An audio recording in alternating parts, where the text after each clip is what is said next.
خلف 3 عيال سمى كل واحد فيهم علي، وبعد ما مات لقيوه سايب الوصيه بتاعته كاتب فيها علي ليه وعلي ليه وعلي ملاش.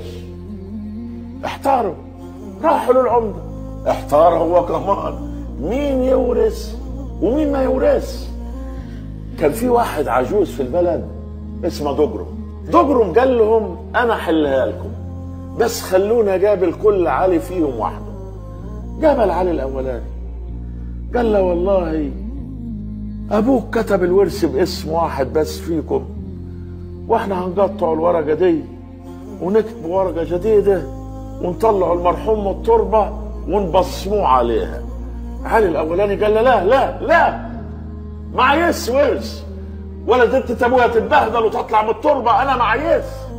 علي الثاني قال له لا يا عم دجرم، يغور الورث ولا عظم التربه يتبهدل، انا معيش ورث. علي الثالث قال له ده احنا نطلعوه ونقطع صباعه ونبصموه بالصباع المقطوع والموضوع بيننا. قال له انت يا واد ابن حرام، وعلي ليه وعلي ليه وعلي ملاش.